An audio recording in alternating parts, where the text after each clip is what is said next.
Good afternoon. Good afternoon. Good afternoon.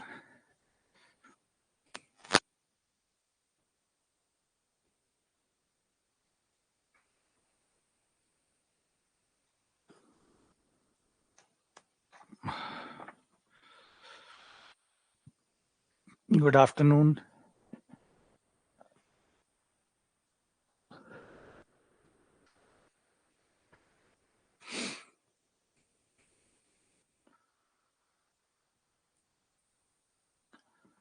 Good afternoon. Radhe Radhe. Sitaram Sitaram. Jai Shri Krishna. Jai Mahakal. Jai Shri Krishna.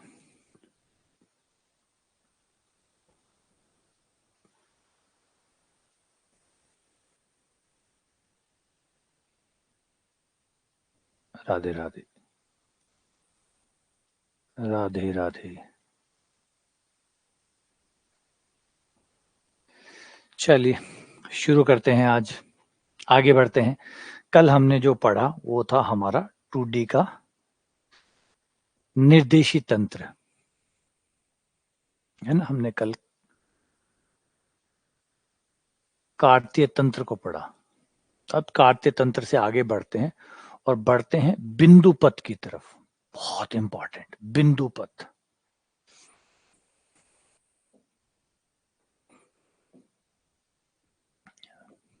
बिंदु पथ.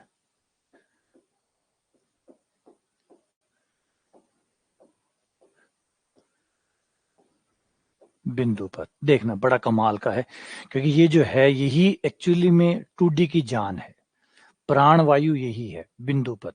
बिंदु पथ का idea ही basically original idea, जो अगर पूरी 2D ज्योमेट्री का आइडिया है तो बिंदु पथ है.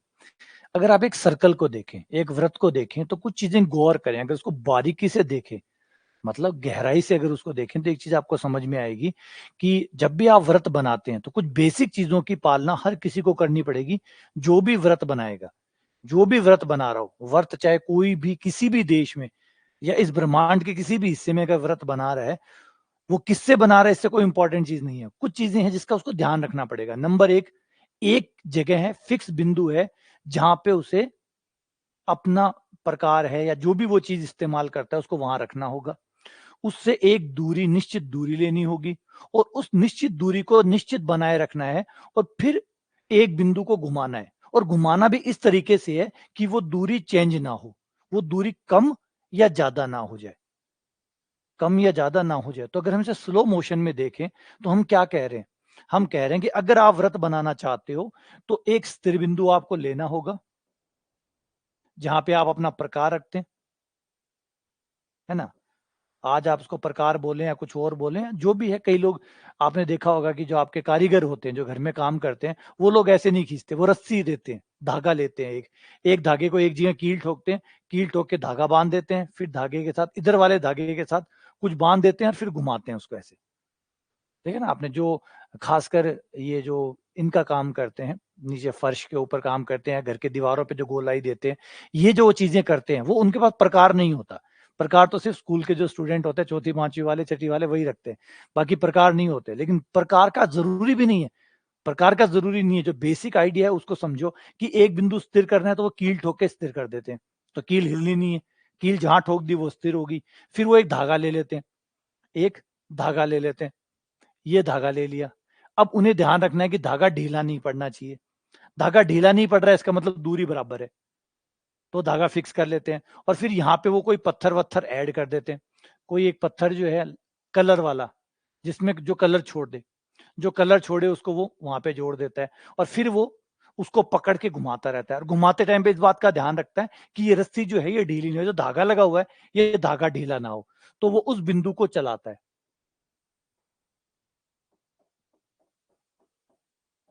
इस तरीके से, और आपका एक व्रत बन जाता है. एक व्रत बन जाता है. ये व्रत तैयार हो गया आपका. तो यहाँ पे हमें कुछ चीजें खुल के आई है हमारे सामने.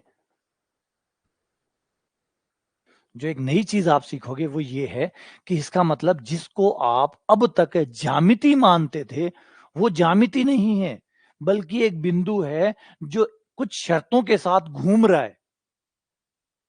व्हाट एन आइडिया सर जी, कमाल की बात है। जिसको आप ज्यामिति मान रहे थे अब तक, वो सिर्फ ज्यामिति नहीं है बल्कि एक बिंदु है जो निश्चित शर्तों के अंतर्गत घूम रहा है।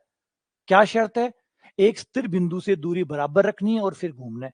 तो ये एक बिंदु का पथ है जिसके ऊपर ये शर्त लगाई गई है कि उसे एक स्थित बिंदु से, एक स्थिर बिंदु से, एक फिक्स पॉइंट से हमेशा बराबर दूरी पर रहना है। तो जो व्रत है एक्चुअली वो व्रत नहीं है, वो एक बिंदु का बिंदु पथ है। और बिंदु पथ, पथ का मतलब शर्त है, पथ का मतलब शर्त है कि ये शर्त, इसमें ये शर्त है, किसी और में कुछ और शर्त आ जाएगी, किसी और में कुछ और शर्त आ जाएगी। जैसे मैं अपने, मान लीजिए कॉलेज से निकलता हूं, मुझे घर जाना है और मेरे पे शर्त लगा दो कि आपको सड़क सड़क के रास्ते जाना है, तो मैं सड़क के रास्ते चलूंगा। शर्त ये है कि मुझे सड़क सड़क जाना है, तो सड़क सड़क से जाऊंगा तो मेरा एक पथ बन जाएगा। कोई पथ, पथ तो ऐसे तो नहीं बनेगा ना, शर्त तो लगाओगे आप कि भाई कैसे जाना है। जिससे आप जा रहे हो, जिस शर्त के अंतर्गत आप चलते हो, आप बिंदु हैं, और जिस शर्त से आप चल रहे हैं उससे आपका पथ बनता है। शर्त ही पथ है, पथ ही शर्त है, शर्त ही पथ है, पथ ही शर्त है। तो पथ का मतलब हुआ शर्त है, कैसे से चलना है वैसे वैसे आप चलेंगे। बिंदु आप हैं, आप चलते जाएंगे उस शर्त के अंतर्गत। आप तो शर्त पूरी कर रहे हैं, रिपीट कर रहा हूं, आप पथ नहीं बना रहे हैं, आप तो शर्त पूरी कर रहे हैं। शर्त का इफेक्ट पथ है। इस बिंदु ने तो, इस बिंदु को बेचारा पता ही नहीं है कि ये क्या कर रहा है। अगर यहाँ पे आप एक, मान लीजिए घोड़ा बांध दे और घोड़े को रस्सी से बांध दे और यहाँ कर दे और घोड़े को बांध दे और फिर उसे घूमने दे, तो घोड़े को नहीं पता कि वो पथ बना रहा है क्या। घोड़े को नहीं पता वो पथ बना रहा है, घोड़े को तो सिर्फ इतना पता है कि ये बीच में, क्योंकि रस्सी है इसको तो वो ढीला कर सकता है। तो लकड़ियां पहले जैसे वो घुमाने का काम करते थे ना खेतों में, और में पानी निकालने का काम करते थे, तो उसमें एक बेल को बांध देते थे, एक बेल को बांध देते थे और बेल की आंखें बंद कर देते थे। और लकड़ी जो है, लकड़ी का यूज करते थे ताकि उसकी दूरी कम ना हो। लकड़ी छोटी बड़ी तो हो नहीं सकती, तो एक बड़ी लकड़ी बांध देते थे, फिर वो सांड जो था, बेल जो था, वो घूमता रहता था गोल गोल इस तरीके से। तो वो तरीका बेल को नहीं पता, बेल को बस इतना पता है कि वो जो डंडा बीच में लगाया हुआ है उसको वो छोटा बड़ा नहीं कर सकता, बस वो शर्त के अंतर्गत घूम रहा है। हाँ, कोल्लू का बेल जिसको कहते हैं, तो कोल्लू का बेल में वही होता है, वो गोल गोल घूमता रहता है। शर्त ये है कि वो डंडा होता है, बीच में मोटा से लकड़ी लगी होती है, लकड़ी छोटी बड़ी हो नहीं सकती, तो बस वो तो उस लकड़ी के, जो लकड़ी घुमा रही है वो उस शर्त के साथ साथ घूम रहे। अब उसे जाके आप बताओ कि भाई तू जो घूम रहा है वो वर्त है, उसे नहीं पता वर्त, वो तो शर्त पूरी कर रहा है बेचारा।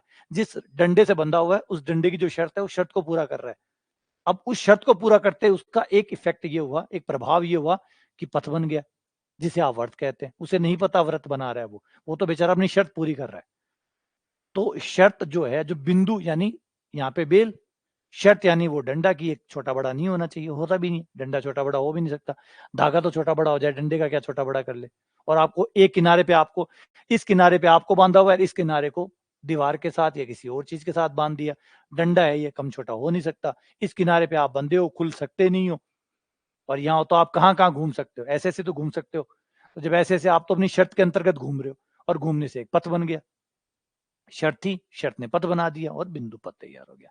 यानी हम कह सकते हैं कि जिसे हम ज्यामिति में वक्र कहते थे, ज्यामितीय वक्र कहा करते थे, अब एक नया आइडिया हमारे पास निकल के आया है कि जिन्हें हम शुरुआती दौर में वक्र कहा करते थे। याद रखिए, उस समय नहीं पता था ये सब। जैसे जैसे इंसान का दिमाग बढ़ता चला जाता है, जैसे जैसे इंसान का दिमाग बढ़ता है, वो चीजों को और नए एंगल से समझने लगता है। उस समय, जिस समय शुरुआत की बात करें अगर, जब व्रत बनाए गए थे, तब ऐसा नहीं सोचा गया होगा कि व्रत जो है वो एक बिंदु का बिंदु पथ है, नहीं सोचा गया होगा। मैंने कहा ऐसा सोचता भी नहीं, क्योंकि उस समय आप सिर्फ एक हिस्से को काम करते हैं और वो हिस्सा लगातार चलता रहता है। फिर कोई रिवोल्यूशनरी व्यक्ति आता है जो चीजों को एक दूसरे एंगल से देखना सिखाता है, एक दूसरे एंगल से चीज को देखना सिखाता है ना। और होता है, हर बार एक क्रांति होती है, हर बार कोई ना कोई आता है और वो दुनिया को बदल के चला जाता है, दुनिया को अपने नए तरीके से देखने को इम्प्लीमेंट करके चला जाता है। फिर हम सोचते हैं अरे हाँ यार, ये भी तो एक तरीका हो सकता है, और फिर हाथों हाथ हम उसको एक्सेप्ट कर लेते हैं और उसके साथ दुनिया को दोबारा से नए सिरे से रीडिफाइन कर देते हैं।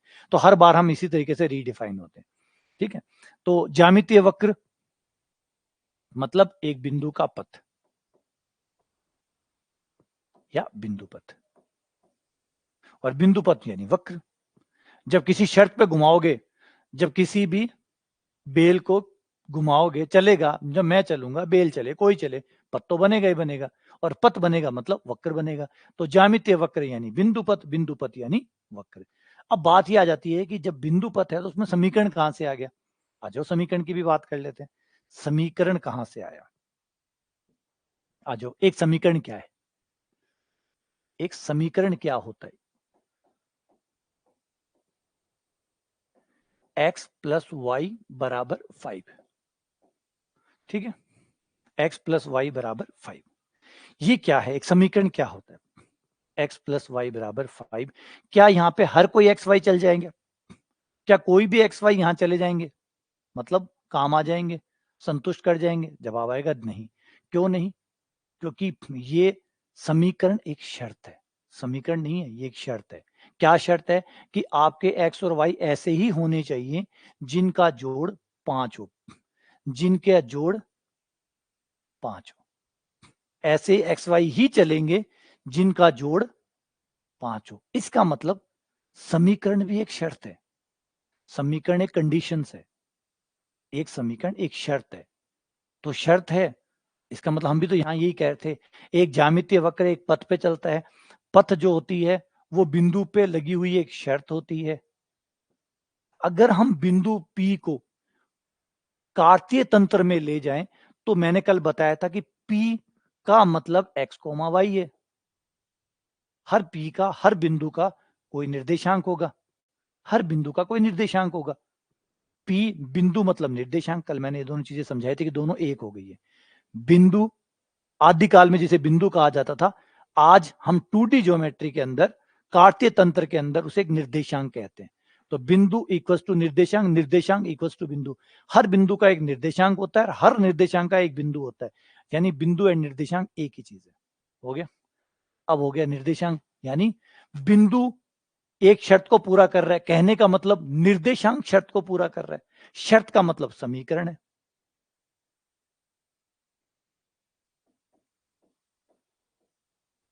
तो कोई ना कोई शर्त को पूरा कर रहा है, मतलब कोई ना कोई समीकरण बनाएगा। इसका मतलब हुआ कि वक्र और समीकरण एक चीज है। वक्र ही समीकरण है, समीकरण ही वक्र है, वक्र ही समीकरण है। क्यों? क्योंकि वक्र कौन है? एक बिंदु का पथ है। वक्र क्या है? एक बिंदु का पथ है। पथ का मतलब क्या होता है? एक शर्त होती है।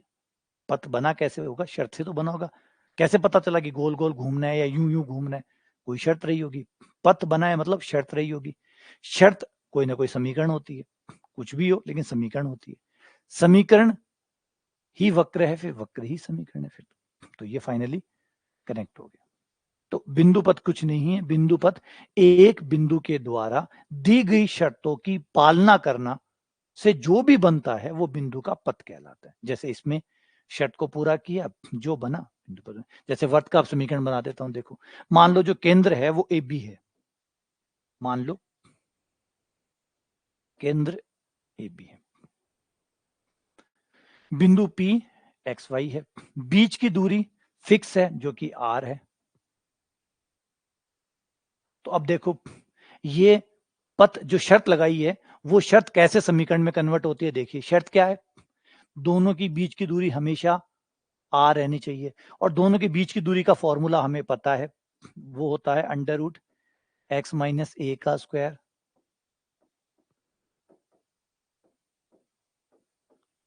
ये हो गई दोनों के बीच की दूरी, और बीच की दूरी कितनी रहनी चाहिए? R रहनी चाहिए।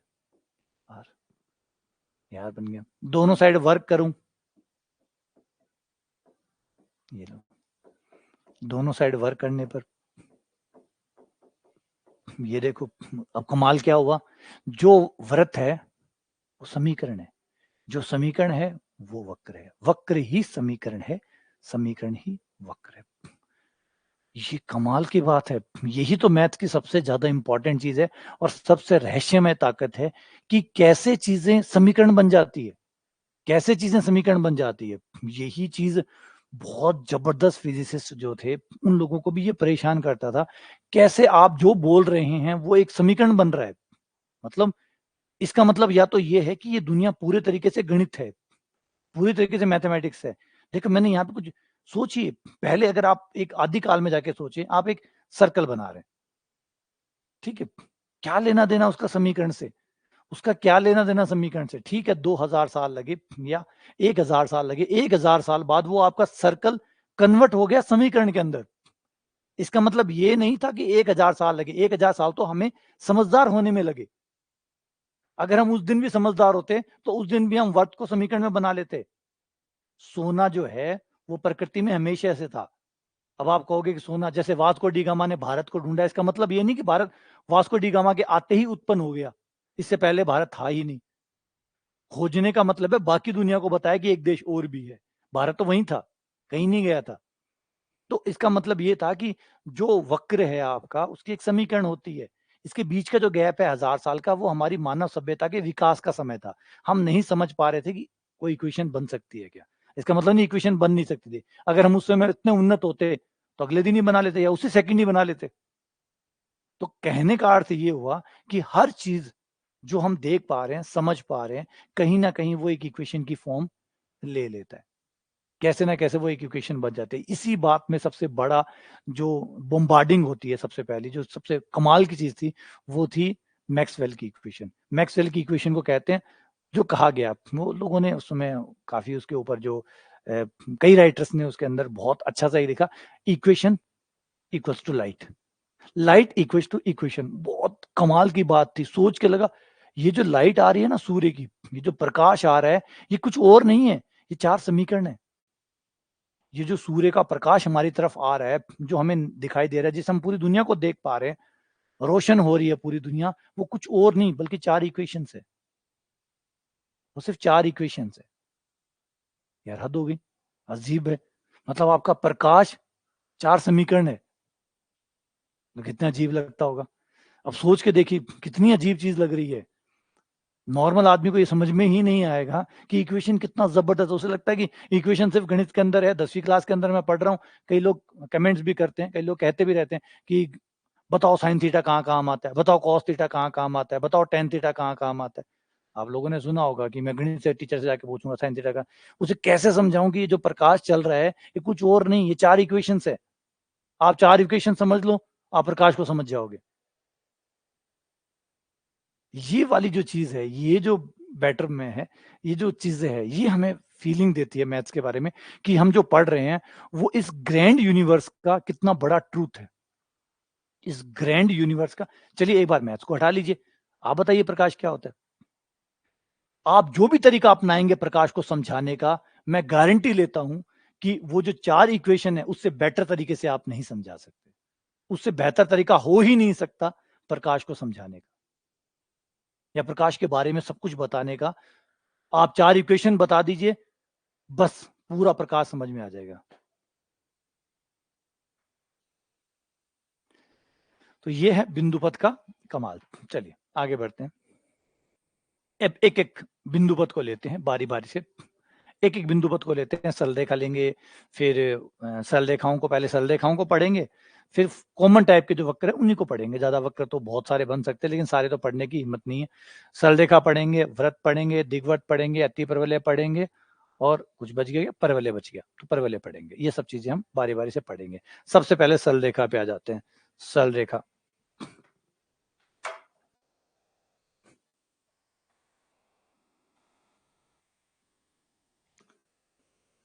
एक मिनट।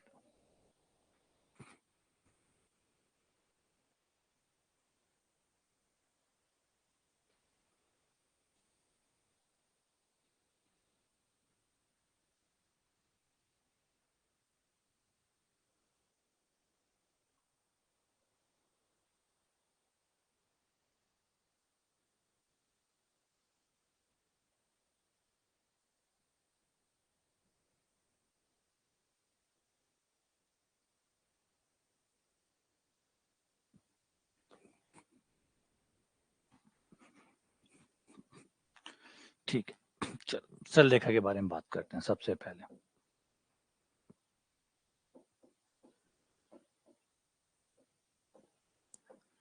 सरल रेखा, स्ट्रेट लाइन।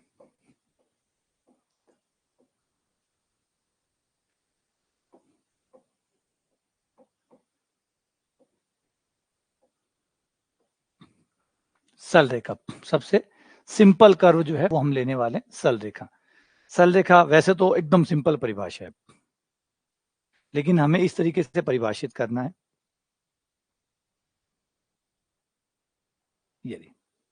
ये है सरल रेखा, है ना, जो एकदम सीधी रेखा में जाए, या यूं बोलिए दो बिंदुओं के बीच की जो सबसे न्यूनतम दूरी है वो सरल रेखा कहलाती है ना। सरल रेखा की परिभाषा के तौर पे कई परिभाषाएं सरल रेखा की है, लेकिन यहाँ पे हम ज्यामितीय परिभाषा देने की कोशिश करेंगे, इसकी इक्वेशंस बनाने की कोशिश करेंगे। अलग अलग तरीके से, कई तरीके हैं हमारे पास इसकी इक्वेशन बनाने के, वो तरीके अपनाएंगे। तो ये जो लाइन है सरल रेखा जो होती है, सरल रेखा सबसे नॉर्मल जो एक्सेप्टेड परिभाषा होती है वो ये होती है कि दो बिंदु, अगर तल पर कोई दो बिंदु है, उसको मिलाने वाला सबसे वो कर्व जो सबसे कम दूरी पर मिलवाता है, सबसे कम दूरी पर।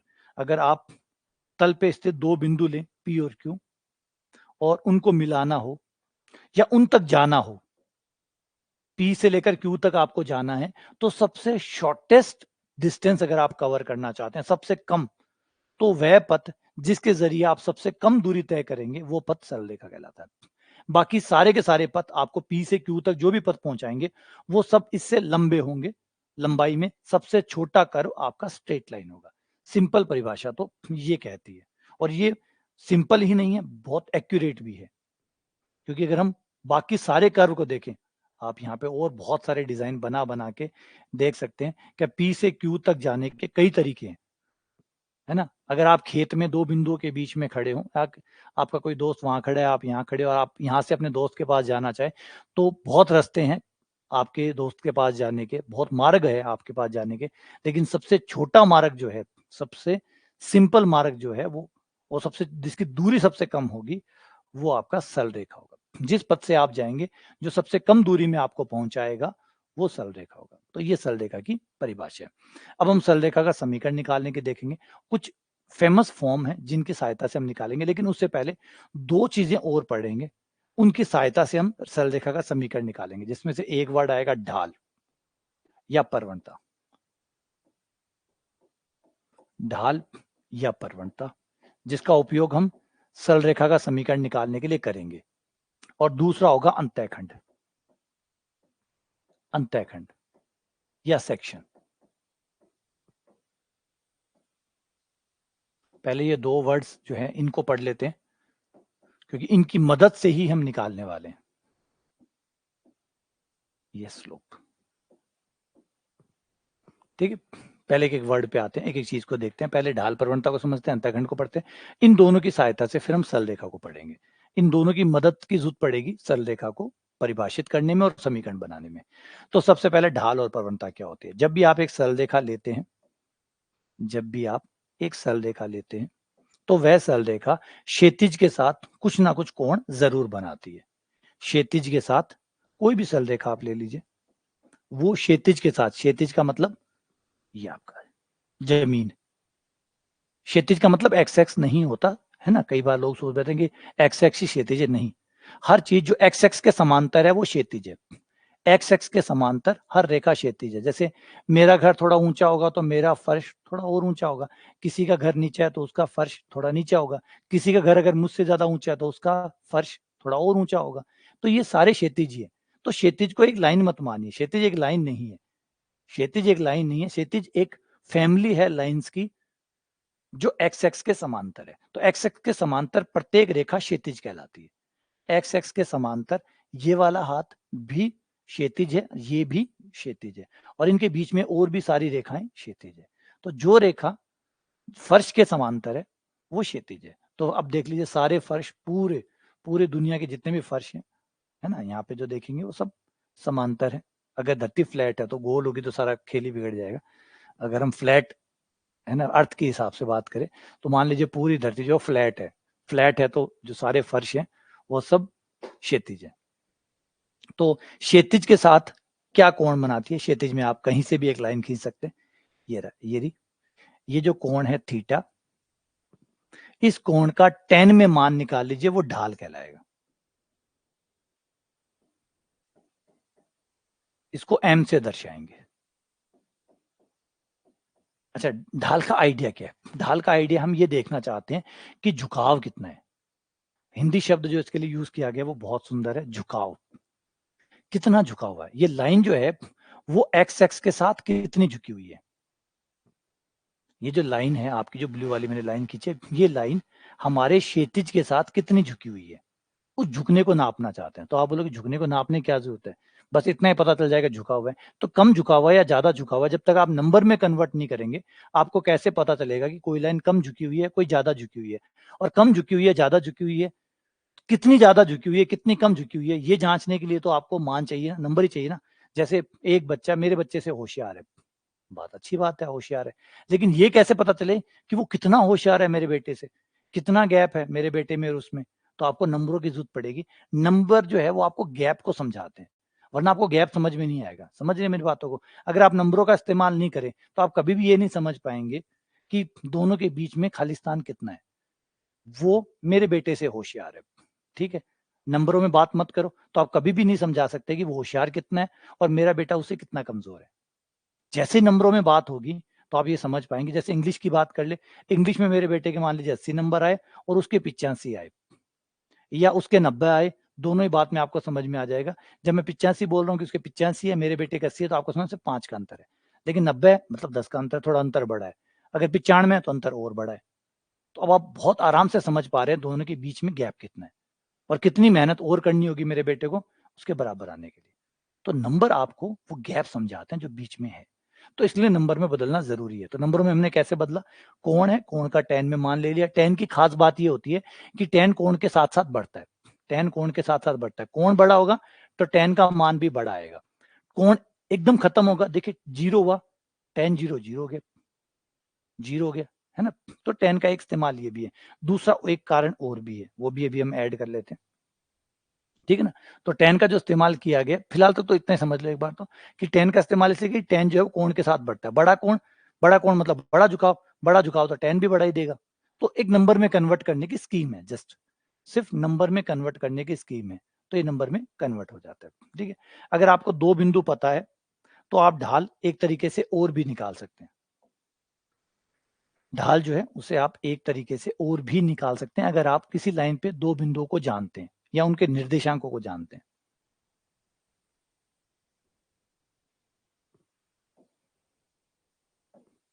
यह आपका पॉइंट P है जिसके निर्देशांक x1 y1 है, मतलब ये दूरी x1 है।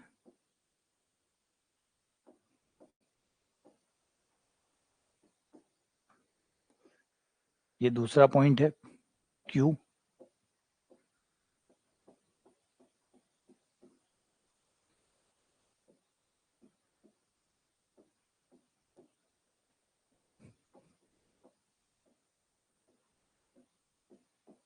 ये लो। अब ये जो लाइन है ये क्षैतिज के साथ कितने का कोण बना रही है, ये अगर हमें निकालना है तो ये क्षैतिज रहा, ये थीटा कोण बना रही है, ठीक है। तो यहाँ हम गैप देख सकते हैं। तो हमारा जो गैप है वो है हमारा x2 माइनस x1, ये हमारा हो गया y2 माइनस y1। और ढाल को जैसे हमने कहा था कि हम इसे tan थीटा से व्यक्त करेंगे, तो ढाल m बराबर, जिसे m प्रतीक चिन्ह मिलेगा, प्रतीक चिन्ह के तौर पे m यूज करेंगे। और अगर आपको कोण पता है तो आप tan थीटा करके निकाल सकते हैं, लेकिन अगर कोण नहीं पता है तो आप ऐसे भी निकाल सकते हैं, लंब बटा आधार करके। लंब हो गया आपका y2 माइनस y1 और ये हो गया आपका x2 माइनस x1। तो आपके पास ढाल निकालने के दो तरीके हैं। और ढाल का अर्थ क्या है, ढाल का अर्थ सिर्फ ये है कि हम ये देखना चाहते हैं कि रेखा जो है वो क्षैतिज से कितनी झुकी हुई है, क्षैतिज से कितनी झुकी हुई है। और आप देखेंगे तो पूरा का पूरा ढाल जो है वो हमने 0 से 90 डिग्री के बीच में सारी बांट दी है। 0 से 90 डिग्री। आपके कई के दिमाग में आता होगा सर साइन भी तो ले सकते थे। बिल्कुल जवाब है। ये सवाल बड़े पेचीदा है, अपने आप से पूछते हुए डर लगता है कई बार कि ऐसे सवाल पूछ तो लूंगा लेकिन जवाब कहाँ से मिलेंगे नहीं मिलेंगे। मुझे बड़ी परेशानी होती थी, मुझे ऐसे जवाब चाहिए होते थे। मेरे शुरू हो जाती थी कि भाई टेन ही क्यों लिया, टेन ही क्यों लिया, टेन ही क्यों लिया। और ऑब्वियसली बात है ऐसे जवाब जो है वो बाहर नहीं मिलते, क्योंकि बाहर किसी के पास टाइम नहीं है। अगर आते भी हों तो किसी के पास इतना टाइम नहीं है कि वो आपके ऐसे सवालों का जवाब दे। तो ऐसे सवालों की यात्रा में आप अकेले होते हैं। ऐसे सवालों की यात्रा जो है वो अकेले से तय करनी पड़ती है। तो कई बार क्या अधिकतम केसेस में यही होता है कि आप मना ही कर देते हैं, अपने आप को ही रोक लेते हैं कि भाई फालतू सवाल मत कर, इनका कोई जवाब नहीं है, मार खाएगा, रहने दे, है ना। जैसे मान लीजिए धर्म के मामले में या किसी भी राजनीतिक चीजों के बारे में। इनमें क्या होता है, आप बहुत से गहरे सवाल आपके पास होते हैं, लेकिन आपको डर लगता है कि अगर आप ये गहरे सवाल किसी धर्म से रिलेटेड सवाल अगर किसी संत महात्मा से पूछेंगे तो वहां पे मार पिटाई हो जाएगी आपकी। या तो चुपचाप वहां जाके हाथ जोड़ लो, है ना, आप चुपचाप जाके वहां वहां हाथ जोड़ लो। वो गुरुजी जो बोल रहे हैं कि ऐसा होता है, बिल्कुल ऐसा होता है। अगर सोचिए, एक कथा में आप गए, एक प्रोग्राम में आप गए और वहां पे जाके आप बागी हो गए और आपने कहा कि महाराज जी आप जो कह रहे हो उसका प्रमाण दो, आप जो भी कह रहे हो मुझे उसका प्रमाण दो, तो क्या होगा? ऑब्वियसली बात है, प्रमाण तो कुछ है ही नहीं। फिर क्या होना है? फिर जो आपके साथ होना है सो होना है, क्योंकि या तो आपको प्रमाण मिल जाता, जो कि संभव नहीं है ना, प्रमाण किसी के पास नहीं है, होता तो फिर बहस ही खत्म हो जाती। प्रमाण किसी के पास नहीं, सारी दुनिया एक रंग में रंग जाती। अगर प्रमाण होता तो सारी दुनिया में एक रंग होता। तो प्रमाण तो नहीं है, प्रमाण नहीं है तभी तो सब चीजें, सारी चीजें इसीलिए चल रही है, प्रमाण नहीं है। और प्रमाण अब आपने मांग लिया, जो कि है नहीं। हाँ, पीके मूवी देखी होगी, अब आपने पीके मूवी जैसा होने वाला है। अब वो वहां पे जो श्रद्धालु हैं, जो बड़े विनम्र भाव के हैं, शांति प्रिय हैं, भगवान में विश्वास करते हैं, सदाचार में विश्वास करते हैं, अहिंसावादी है, बिल्कुल अहिंसा करने वाले हैं, सदाचार करने वाले हैं, लेकिन पहली बार वो अपने नियमों को तोड़ेंगे सिर्फ आपके लिए। और इसका सारा श्रेय आपको जाएगा, क्योंकि आप जो है वो गलत आदमी, दुष्ट आदमी है, पापी है, राक्षस हैं आप, कि आपने सवाल उठाए। तो अब आप सोच लो आपका क्या होने वाला है। तो बढ़िया है, मार खा के समझो, मार खा के समझो, उससे पहले ही समझ जाओ कि ऐसे सवाल वर्जित होते हैं, है ना। पीके मूवी में तो चल गया था, नॉर्मली नहीं चलता। इसलिए हम क्या करते हैं, यहाँ पे ठंडक पकड़ लेते हैं कि ठीक है बेटा, मार खाए पहले ही मान जाता हूँ, मार खा के भी तो मानूंगा नहीं मानूंगा। तो वो सबसे सस्ता रास्ता है। तो ऐसे ही कुछ सवाल है, चलो बात कर लेते हैं। लेकिन गणित है, मैं सबसे बढ़िया बात, सबसे ज्यादा खुश इसी बात से हूँ कि मैं गणित का विद्यार्थी हूँ और मेरे सवालों में मार नहीं पड़ती, मेरे सवालों से मार नहीं पड़ती, मेरे सवाल से दिमाग बढ़ता है। बड़ी बात है ना, बड़ी दिल की जो सुकून वाली बात है, जो मुझे गणित सबसे ज्यादा, मुझे हमेशा आपको कहता भी रहता हूँ कई बार कि गणित में मुझे जो सबसे बड़ी चीज जो मुझे दी ना, वो है आजादी। सबसे बड़ी चीज है आजादी। आप कभी भी किसी भी में नहीं रह सकते। क्या आप राजनीति में उम्मीद करते हैं कि आपके पास स्वतंत्रता होगी ये कहने की? जवाब है नहीं।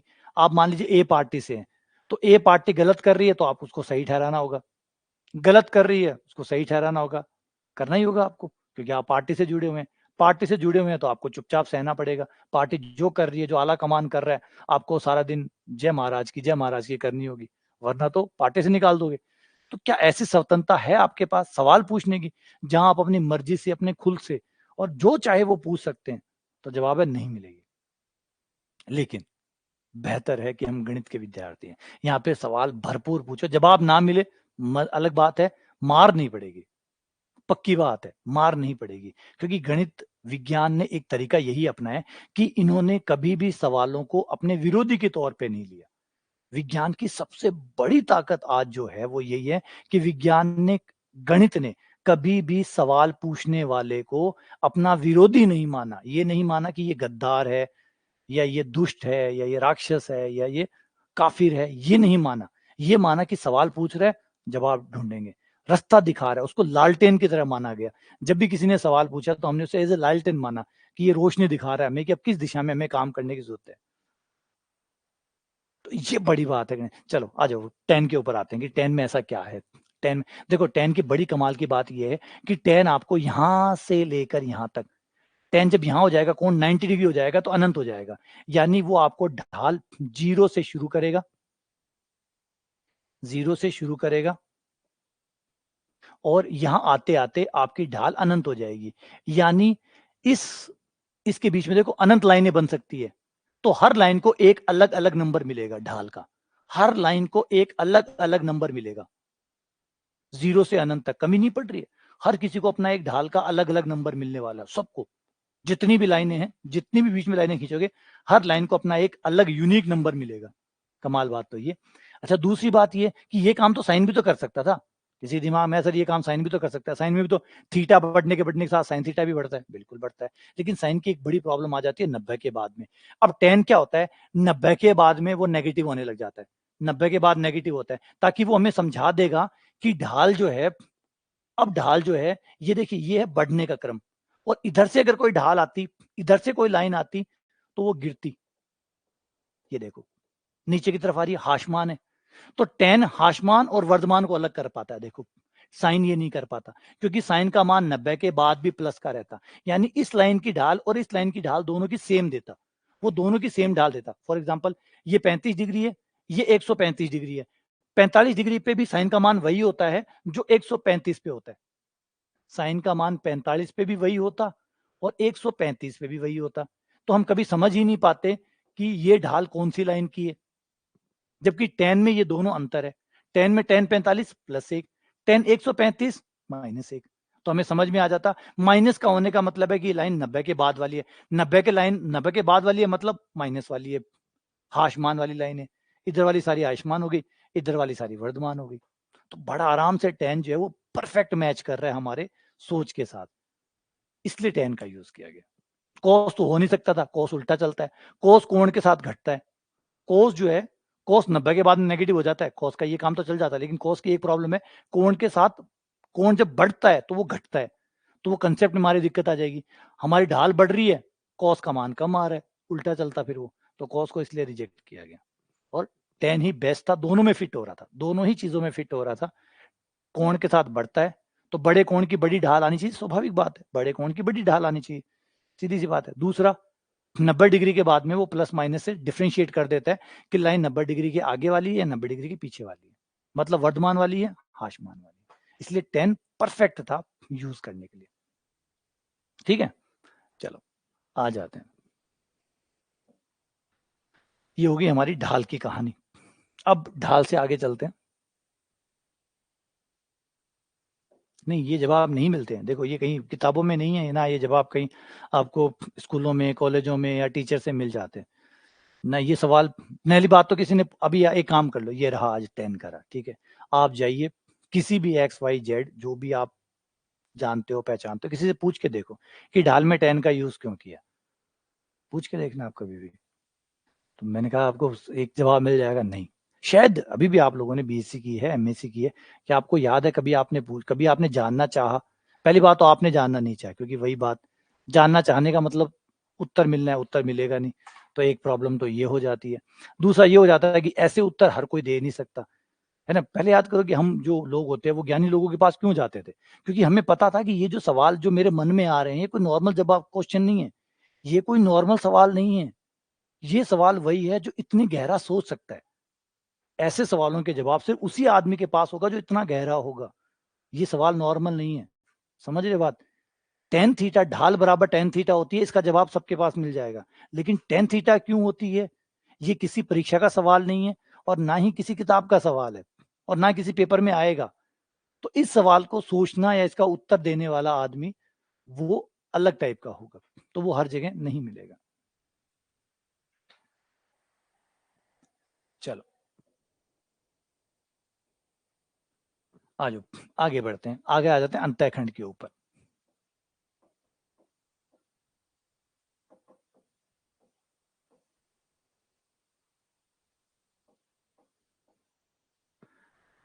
अंतःखंड के ऊपर, हाँ अभी जिसने कहा अभी, अब आ जाते हैं अंतःखंड के ऊपर। देखिए थीटा के साथ हमारी प्रॉब्लम आ जाती है, कविता ने कहा कि सीधा थीटा यूज कर लेते, tan थीटा यूज क्यों करे, चलो हम सीधा थीटा यूज कर लेते हैं। थीटा यूज कर लेते तो फिर थीटा के लिए हमें कोई सूत्र नहीं मिलता आगे, आगे जैसे tan थीटा बराबर y2 माइनस y1, निर्देशांकों के साथ रिलेशन बन गया। देखो ढाल का निर्देशांक के साथ रिलेशन बन गया, अगर हम थीटा लेते तो उसका निर्देशांक के साथ रिलेशन नहीं होता, फिर वो दिक्कत आ जाती है हमें, क्योंकि आगे हमें हर चीज को निर्देशांक में तो कन्वर्ट करना है, आगे हर चीज को हमें निर्देशांक में कन्वर्ट करना है। थीटा का कोई रिलेशन नहीं होता एक्स वाई के साथ, कोऑर्डिनेट के साथ कोई रिलेशन नहीं होता, तो फिर आगे हमारा रास्ता बंद हो जाता। तो बहुत सारी चीजें हमें आगे तक सोचनी पड़ती है, जिस चीज का हम फ्री हैं यूज करने के लिए, इसमें कोई दो राय नहीं है, हम फ्री हैं, लेकिन हम वो चीज यूज करेंगे जो ज्यादा कंपेटिबल है, ज्यादा कंपेटिबल है, ज्यादा सही रहने वाली है लॉन्ग टर्म के हिसाब से।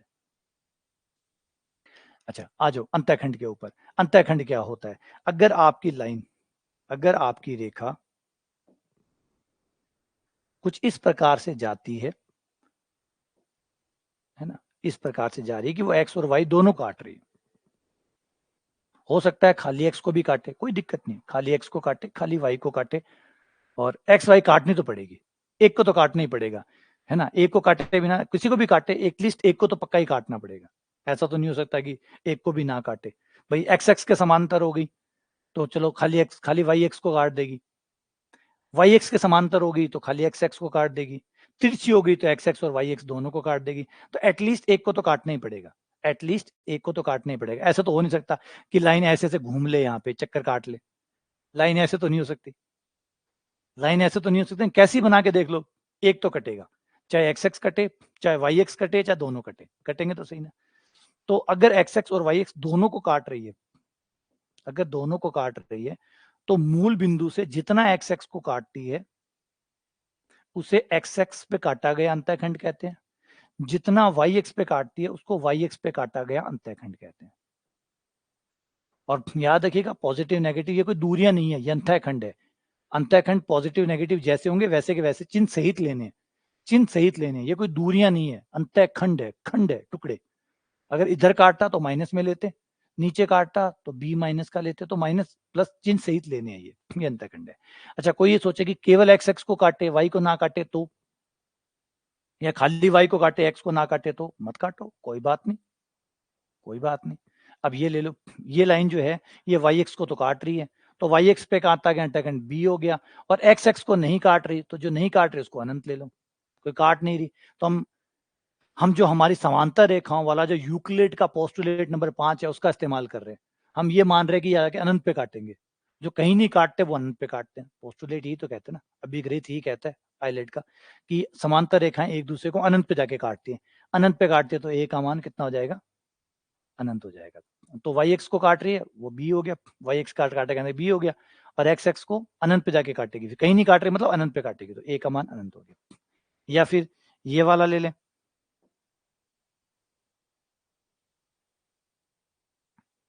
ये ले ले, एक्स एक्स पे ए अंतःखंड काट रही है, वाई एक्स को नहीं काट रही, नहीं काट रही मतलब अनंत पे काटेगी, फिर यहां नहीं काट रही, यहां नहीं मिलेंगे तो स्वर्ग में मिलेंगे। यूक्लिड यूक्लिड की थ्योरी ऐसी है भाई, क्या करें। यूक्लिड कहता है यहाँ जो यहाँ ना मिले वो स्वर्ग में मिलेंगे, मतलब अनंत पे मिलेंगे, अनंत मतलब स्वर्ग में मिलेंगे, या तो यहीं मिल जाएंगे, यहाँ ना मिले तो स्वर्ग में मिलेंगे। ठीक है, क्लियर है ये, समझ में आ गया अंतःखंड वाला आइडिया, दोनों आइडिया समझ में आ गए, क्या कहते हो, दोनों समझ में आ गए।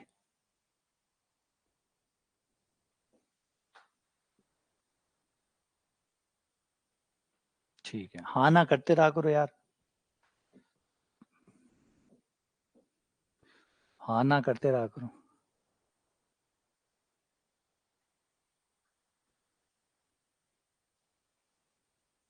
पता नहीं चलता, मतलब हो सकता है कई बार आप सुनते सुनते सो जाओ, ऐसा ना करे, है ना। और सो जाए, वैसे बुरा तो नहीं है सोना भी, सोने का मतलब आप ज्यादा गहराई से पढ़ रहे हैं। चलो आगे बढ़ते हैं, आगे हम सरल रेखा समीकरण के कुछ खास रूप पढ़ेंगे, के मानक रूप या standard form of equation of straight line, standard form, मानक रूप, स्टैंडर्ड फॉर्म।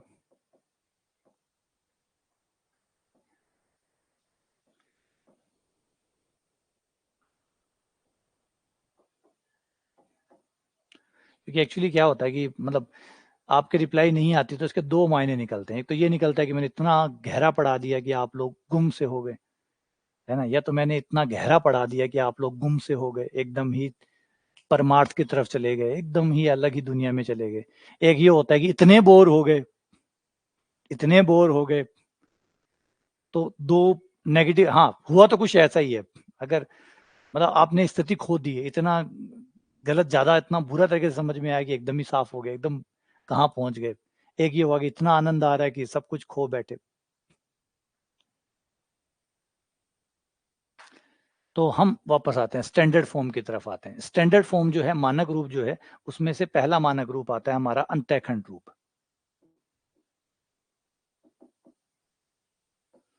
अंतःखंड रूप। दूसरा हमारा आता है झुकाव रूप,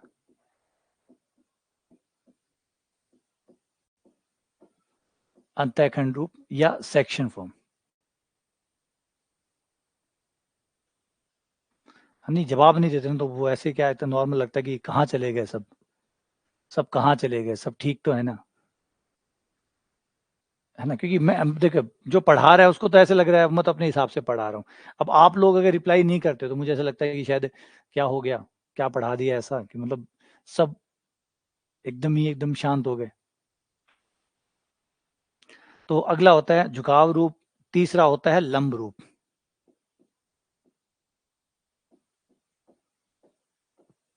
लंब रूप, अंतःखंड रूप, ठीक है, अंतःखंड रूप, झुकाव रूप और लंब रूप, तीन खास रूप है। अंतःखंड रूप है अगर आपको ये पता है कि आपकी रेखा, ऑब्वियसली बात है, नॉर्मली जैसे मैंने कहा पता हमेशा ही होगा आपको, आपको, अच्छा सब ध्यान से सुनते हैं,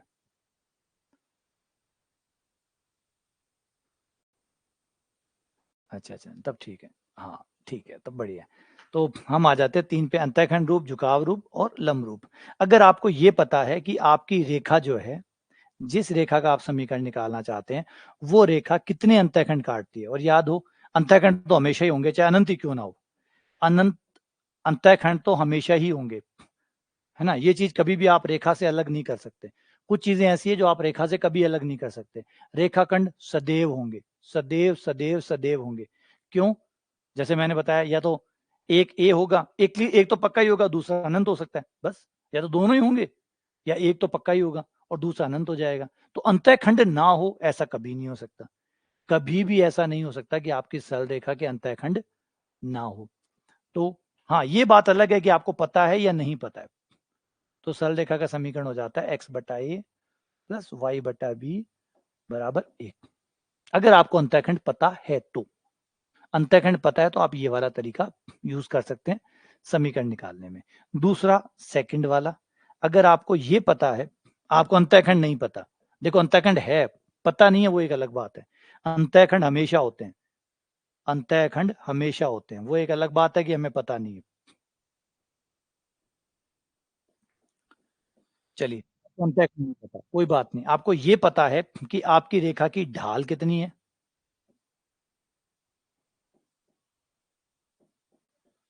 मुझे ये पता है ढाल कितनी है, और मुझे ये पता है कि वाई एक्स पे काटा गया अंतःखंड कितना है।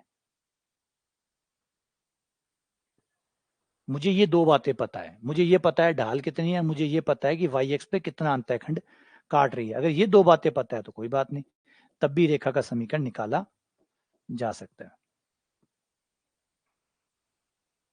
तीसरा, बोला ये दोनों भी नहीं पता, मुझे ये भी नहीं पता कि अंतःखंड कितना काट रही है, मुझे ये भी नहीं पता कि ढाल और सी कितना है। चलो कोई ना, तीसरा रूप भी है हमारे पास।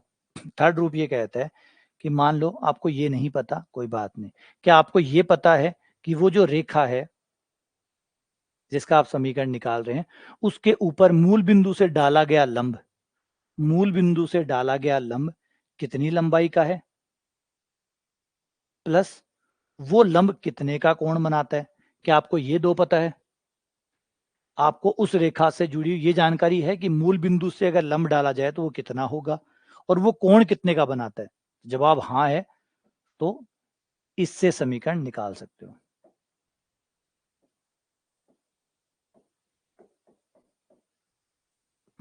इससे आप समीकरण निकाल सकते हो। तो ये तीन रूप होते हैं आपके, अंतःखंड रूप, झुकाव रूप और लंब रूप। अब इन तीन में से कोई ना कोई चीज आपको पता होनी चाहिए, तो आप सरल रेखा का समीकरण इनसे बना सकते हो। अंतःखंड रूप, अंतःखंड पता हो, नहीं पता कोई बात नहीं, अंतःखंड और ढाल पता हो, नहीं पता, लंब पता हो, उसका कोण पता हो, इससे निकालना। अच्छा, बाकी और रूप, बाकी और भी चीजें भी आएंगी, लेकिन वो सारी ढलती इसी के अंदर है, इनकी सहायता से ही आप समीकरण निकालते हैं, समीकरण इन्हीं से निकलता है। अभी जो पढ़ेंगे, नए रूप पढ़ेंगे, वो इन्हीं में से कुछ ना कुछ होंगे।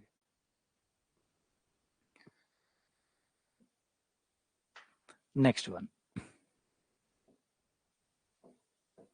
जैसे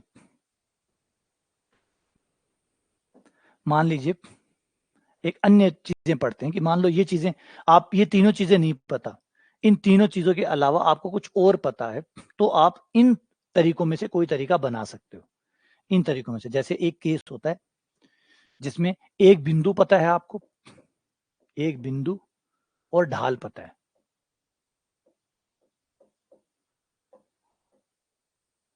एक बिंदु पता है x1 y1 जिससे रेखा जाती है, m कोण पता है जो वो क्षैतिज के साथ बनाती है।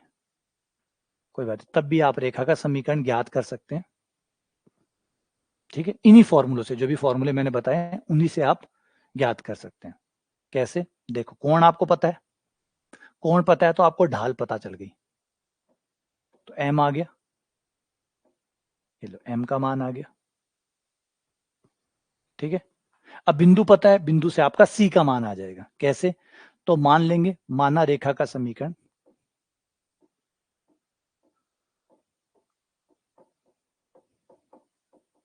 ढाल पता है, बस c तो बाकी है, y बराबर mx प्लस सी, y बराबर mx प्लस सी, मान रख दो। हमारी रेखा जो है इस बिंदु से गुजरती है, तो ये बिंदु उसको संतुष्ट करेगा, क्योंकि रेखा का जो भी समीकरण होगा वो समीकरण अपने बिंदुओं से संतुष्ट होगा। समीकरण का मतलब यही है कि अपने बिंदुओं से संतुष्ट होता है। तो ये बिंदु यहां रखेंगे तो y की जगह y1, m x की जगह x1 प्लस सी। यहां से आप c का मान निकालो, c का मान आ गया y m x1 बराबर c, आ गया c। m आपके पास ऑलरेडी था ही, c आपके पास आ ही गया, दोनों मान ले जाके यहाँ वापस डाल दो और ये आपकी रेखा का समीकरण बन गया। y m की जगह tan थीटा, x c की जगह y1 minus tan theta x1। ये लो, ये c का मान रख दिया, ये m का मान रख दिया, m और c का मान रख दिया। m का मान tan थीटा, c का मान y1 minus tan theta x1। ठीक है, यहां से आप y1 को यहां ले आओ, y minus y1 tan theta common, x minus x1, ये आपके सरल रेखा का समीकरण हो गया जब आपके पास एक बिंदु और आपको एक कोण पता हो। लेकिन याद रखिएगा, बना y बराबर एम एक्स प्लस सी से, बना तो y बराबर एम एक्स प्लस सी से, उसी से ये बना है। ठीक है ना, y माइनस y1 बराबर tan theta x minus x1। अब इन सारे फॉर्मूलों को हम व्युत्पन्न भी कर सकते हैं, सबके सब व्युत्पन्न किए जा सकते, करने भी चाहिए। सुंदर तभी है जब आप इनको व्युत्पन्न करेंगे। चलो अगली चीज पे आगे बढ़ते हैं। अगर हमें ये पता है कि एक रेखा दो बिंदुओं से गुजरती है, दो बिंदु हमें दिए गए हैं, तब समीकरण तब भी हम निकाल सकते हैं।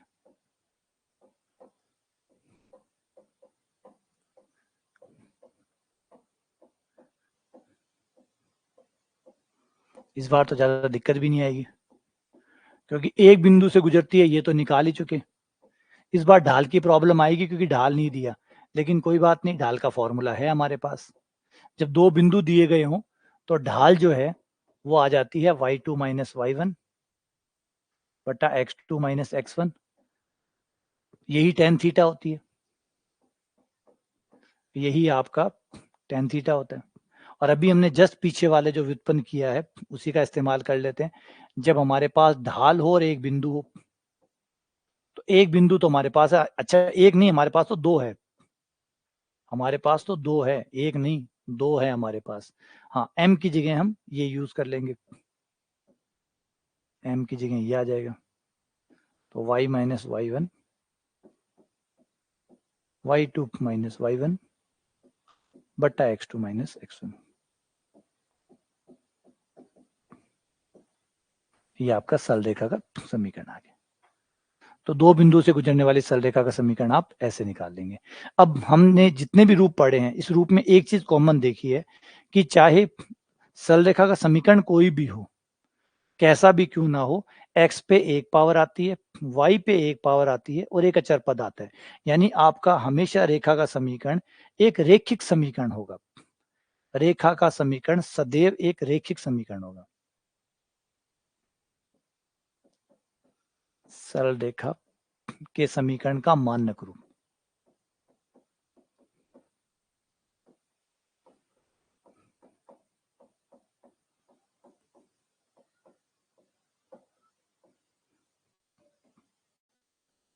सरल रेखा के समीकरण का मानक रूप हमेशा उसमें एक x का पद होगा, एक y का पद होगा और एक अचर पद होगा। हो सकता है वो 0 हो सकता है वो 0 है, ठीक है ना। सी जो है वो 0 हो भी सकता है, नहीं भी हो सकता, लेकिन ए और बी दोनों एक साथ 0 नहीं हो सकते, क्योंकि ए और बी अगर दोनों एक साथ 0 हो गए तो आपका एक्स वाई 0 हो जाएगा। एक्स वाई कौन था? वो बिंदु था जो पथ बना रहा था, तो पथ बनाने वाला ही मर गया, तो पथ कैसे बनेगा? तो आप एक्स और वाई को दोनों को 0 नहीं कर सकते। एक टाइम आप एक काम करो, ए को छुट्टी दे दो, बी को रख लो, बी को छुट्टी दे दो, ए को रख लो। ए और बी दोनों सेम टाइम पर 0 नहीं हो सकते, है ना। ए 0 हो जाए कोई बात नहीं, बी को रुकना होगा, बी 0 हो जाए कोई बात नहीं, ए को रुकना होगा। ए और बी अगर दोनों 0 हो गए तो फिर तो मैंने कहा सड़क बनाने वाला ही मर जाएगा, तो फिर सड़क कहाँ से बनेगी? क्योंकि सड़क कौन बना रहा है? एक्स वाई तो बना रहा है। एक्स वाई वो बिंदु है जो चल चल के सड़क का निर्माण करता है, उसी की हत्या हो जाएगी तो फिर सड़क कैसे बनेगी? तो आपका सी जो है वो 0 या नॉन 0 कुछ भी हो सकता है। ए और बी नॉन 0 0 दोनों हो सकते हैं, लेकिन एक टाइम पर कोई एक ही 0 होगा, कोई एक, आइदर ए और बी इक्वल्स टू 0, या तो ए 0 या फिर बी 0, लेकिन दोनों एक साथ नहीं, ठीक है। चलो इसमें एक चीज और पढ़ते हैं। अगर कोई रेखा अक्षों के समानांतर हो तो क्या होगा? अक्षों के समांतर रेखाएं, पैरेलल टू एक्सिस, अक्षों के समांतर रेखा का समीकरण, समांतर सरल रेखा का समीकरण।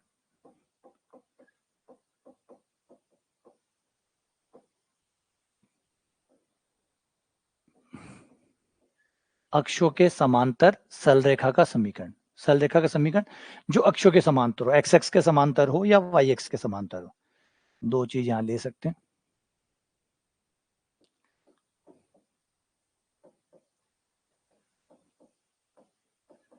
एक्स एक्स के समांतर या वाई एक्स के समांतर।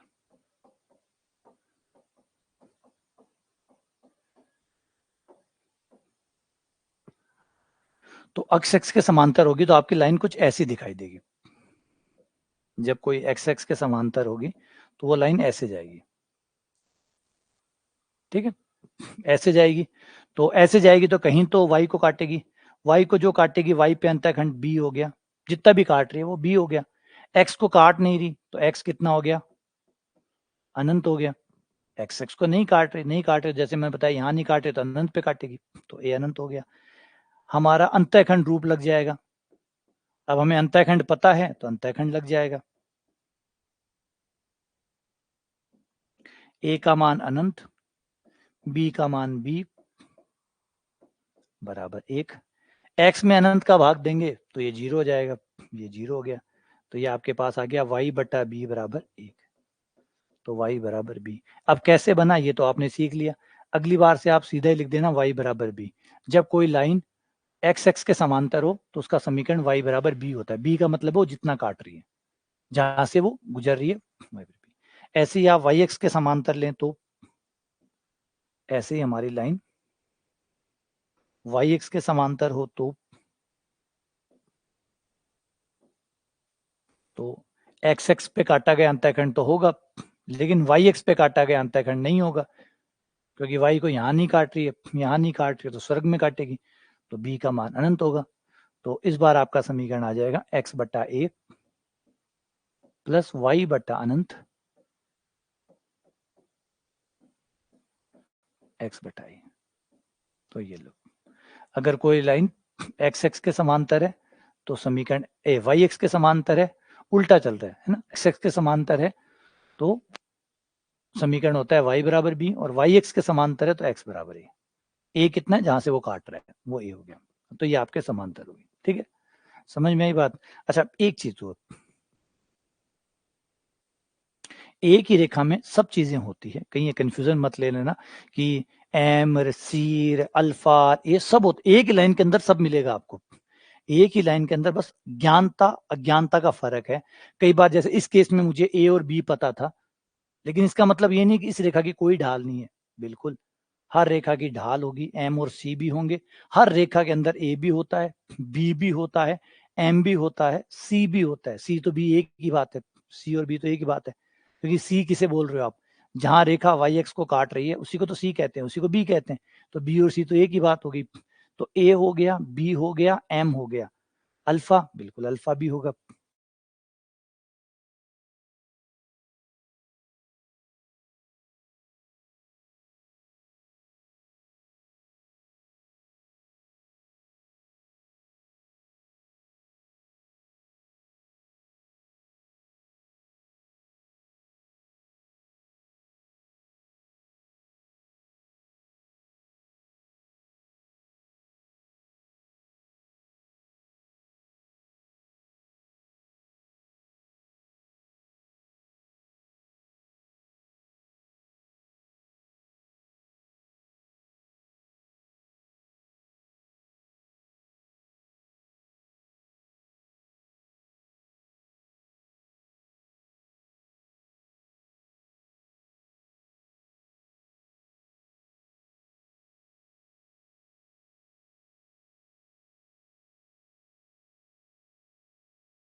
कंप्यूटर को लगा कि कोई नहीं पढ़ रहा, तो वो शट डाउन हो गया।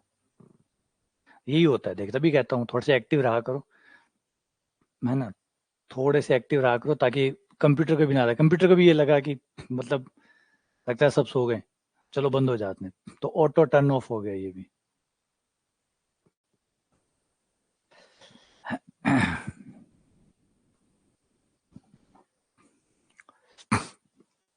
ठीक है, चलो एक रेखा के अंदर ये सारी हाँ, तो एक रेखा के अंदर, एक ही रेखा के अंदर सब चीजें होंगी, बस ये पता आपको पता है या नहीं पता है वो एक अलग बात है। ए भी होगा, मतलब एक्स एक्स पे काटा गया अंतःखंड भी होगा, क्योंकि लाइन बनेगी तो अंतःखंड भी काटेगी, ढाल भी होगी। तो ये ऐसा नहीं है कि आ वाई बराबर एम एक्स प्लस सी लगा रहे हो उसका मतलब रेखा बस यही है। वो सब चीजें एक ही रेखा के, एक ही अंदर चीजें हैं, बस ठीक है, वो कोई दो चीजों से रेखा बन रही है, कोई दो चीजों से जो है वो रेखा बन रही है, ठीक है ना। कोई दो चीजों से रेखा बन रही है, जो दो आपको पता है, बस आप उनसे बना रहे हैं, इसका मतलब ये नहीं कि बाकी चीजें नहीं है, सब चीजें हैं उसके अंदर। और एक रूप से आप दूसरी चीजें भी निकाल सकते हैं, अगर आपको ए और बी पता है तो आप उसकी ढाल भी निकाल सकते हैं। जैसे अभी ये रेखा ले लो, फॉर एग्जाम्पल इसको ले लो, ये वाई एक्स के समांतर होगी, मतलब बनने वाला कोण 90 होगा, तो ढाल कितनी होगी, tan 90 बराबर अनंत। तो इस रेखा की ढाल कितनी होगी, अनंत होगी, ढाल कितनी हुई, अनंत। तो याद भी रखने ना, कोई रेखा अगर वाई एक्स के समांतर हो तो उसकी ढाल अनंत होती है, और कोई रेखा एक्स एक्स के समांतर हो तो उसकी ढाल 0 होती है, क्योंकि कोण 0 हो गया, कोण 0 हो गया तो ढाल 0 हो गया, tan 0 0।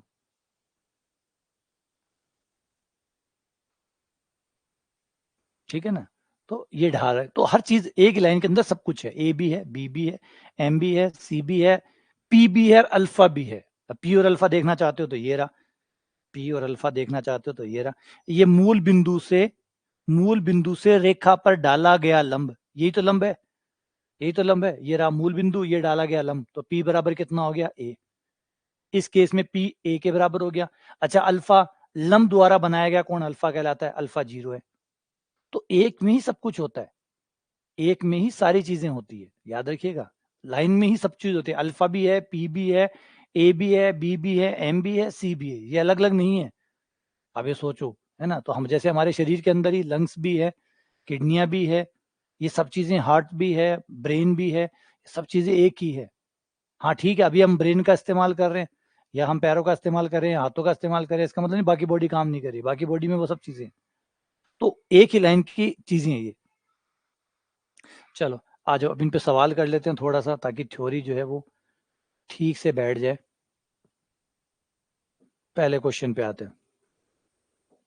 ये नंबर थोड़े गड़बड़ है, इनके नंबर गड़बड़ है, नंबरिंग में गड़बड़ है।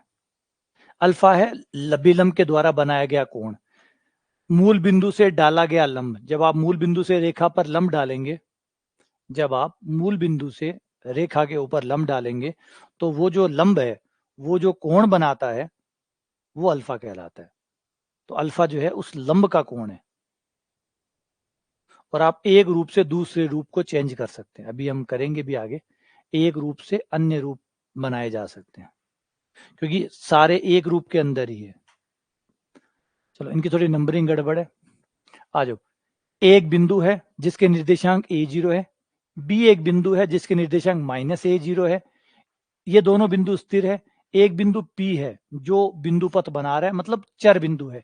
देखिए, कुछ बिंदु तो रुके हुए होते हैं जो चलते नहीं है, इन्हें अचर बिंदु कहते हैं। Constant point, fixed point. एक होता है जो घूमता है, जिसकी वजह से सारी कहानी शुरू हुई है। एक होता है चर बिंदु, है ना, ये वेरिएबल है। तो एक वेरिएबल पॉइंट है, P जो है वो वेरिएबल पॉइंट है, तो उसको XY मान लेते हैं। P जो हो गया वो XY हो गया। अब इस प्रकार से कहा गया है कि APB 90 डिग्री है।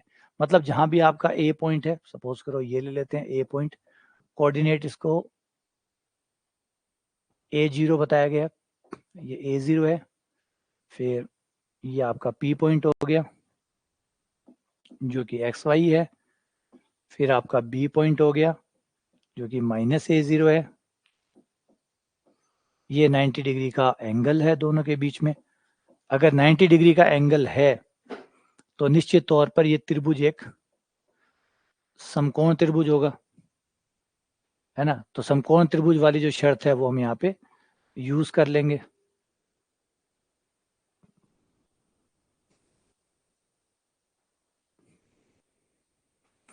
ठीक है, चलो इसको आगे बढ़ाते हैं। तो हमारा बीच की दूरी पाइथागोरस प्रमेय के अनुसार AP का स्क्वायर प्लस BP का स्क्वायर बराबर होगा AB का स्क्वायर। तो AP निकाल लें, ये रहा AP हो जाएगा अंडर रूट दो बिंदुओं के बीच की दूरी, तो x माइनस a का स्क्वायर प्लस y माइनस 0 का square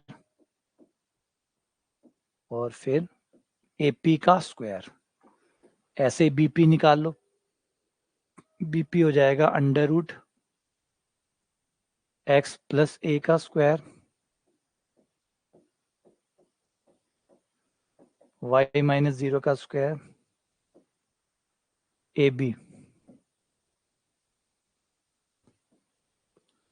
a minus minus plus a का स्क्वायर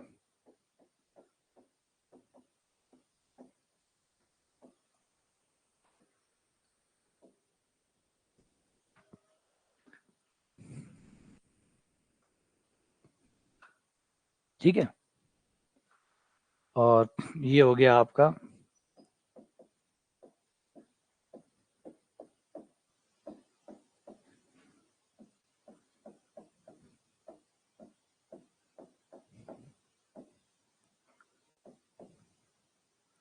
ये अंडर रूट हट जाएगा, ये हो जाएगा 2a 4a स्क्वायर। ब्रैकेट्स खोल दो,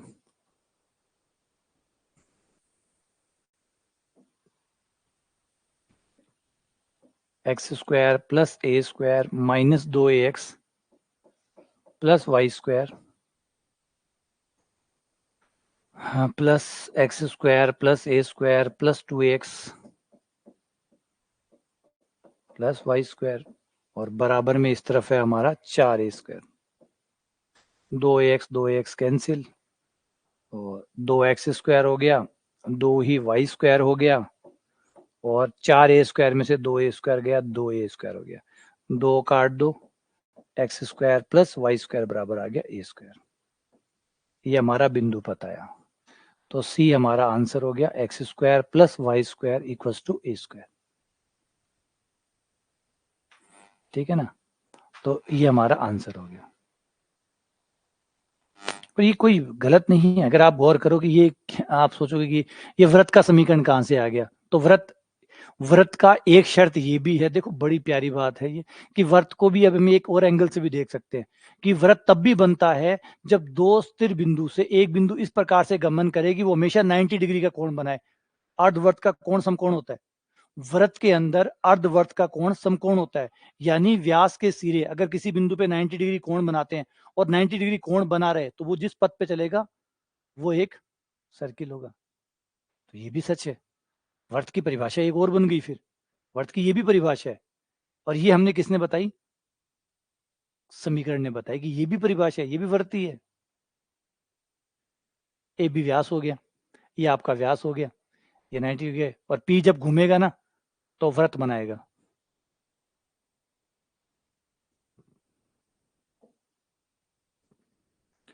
अगला सवाल, नंबरिंग में गड़बड़ है। उस सरलरेखा का समीकरण जो वाई एक्स के समांतर है, देखो वाई एक्स के समांतर है, ठीक है भाई, ये रहा हमारा लाइन जो है वो वाई एक्स के समांतर है, ठीक है, और बाईं ओर 5 इकाई की दूरी पर काटती है, बाईं ओर काटती है, तो वाई एक्स से बाईं तरफ आओ, बाईं तरफ 5 काटना है, 1 2 3 4 5, यहां से काटते हुए वाई एक्स के समांतर है और 5 पे काटते हैं, तो समीकरण कितना हो जाएगा, समीकरण x बराबर -5। देखो वाई एक्स के समांतर है, वाई एक्स के समांतर है, तो अगर कोई रेखा वाई एक्स के समांतर है तो उसका समीकरण x में लिखा जाता है। क्यों? क्योंकि y के समांतर है तो y को तो काटेगी नहीं, y को नहीं काटेगी तो y का अंतखंड जो है वो अनंत हो जाएगा, y वाला पद ही चला जाएगा, तो y के समांतर होते y चला जाता है, x के समांतर होते x चला जाता है, तो y के समांतर जो रेखा होगी उसका समीकरण x के पदों में आएगा, और जो x के समांतर होगी उसका समीकरण y के पदों में आएगा, है ना, तो x बराबर -5, तो ये आपका आंसर हो गया। अगला सवाल, सवाल नंबर 11, उस सरलरेखा का समीकरण जो 3-4 से होकर जाती हो और एक्स एक्स के समांतर हो, आ गया काम, एक्स एक्स के समांतर है, नहीं 2D की क्लास अभी हुई, सुबह जो क्लास होती है वो ग्रेजुएशन की होती है।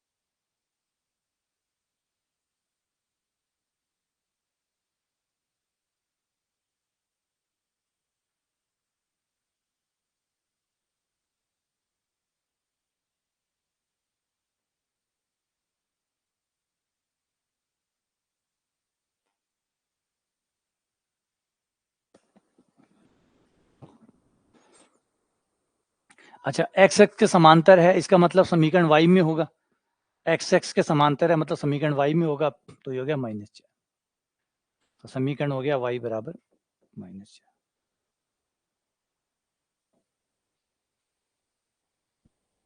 है ना। तो ये क्या कह रहा है, अगर आप चित्र से देखना चाहें तो ये कह रहा है कि एक बिंदु है 3-4, 3-4, तो 1 2 3 और -4, तो 1 2 3 4, तो इन दोनों को मिला दो, ये आपका पॉइंट बन गया 3 और -4, x का मान 3 और y का मान -4, 3 -4 हो गया। अब आपकी लाइन जो है वो क्या कह रहा है, एक्स एक्स के समांतर है, एक्स एक्स के समांतर है, तो ये लाइन ये होगी, तो इसका समीकरण क्या हुआ, समीकरण क्या हुआ, एक्स बराबर ये तो दूरी है ना, y बराबर 1 2 3 4, नीचे की तरफ है तो -4,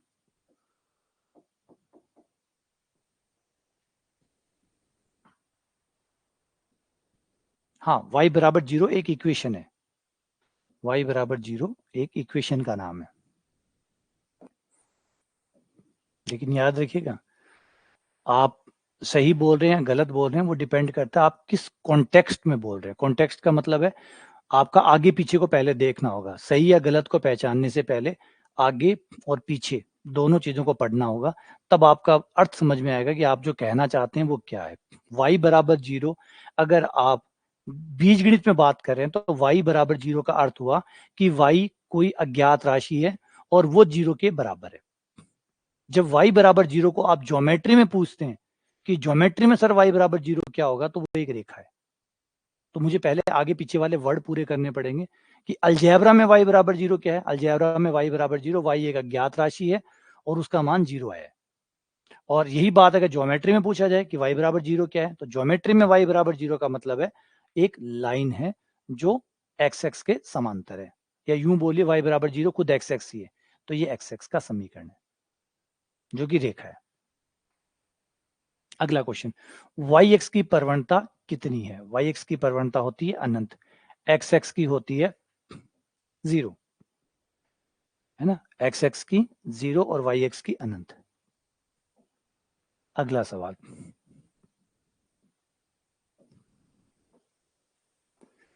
एक्स बट्टा 2 प्लस अंडर रूट 3y बराबर 5 निरूपित सरल रेखा का समीकरण, ये किस रूप में लिखा हुआ है। देखिए पहली बात, एक एक चीज को काटते चले जाते हैं, ये अंतःखंड रूप में नहीं है।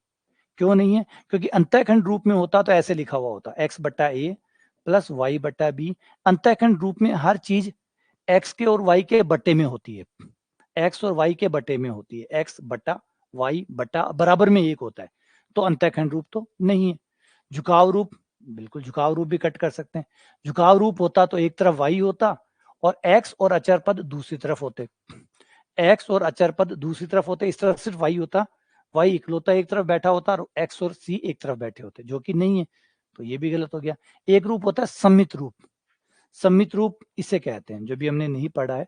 सम्मित रूप ये होता है एक्स माइनस एक्स वन बट्टा Y minus Y one,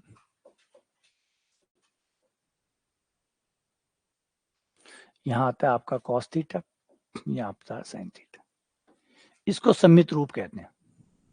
theta आपका रेखा द्वारा बनाया गया कोण है, x1 y1 वो बिंदु है जिससे रेखा गुजरती है, इसको सम्मित रूप कहते हैं। ये शायद मिस हो गया,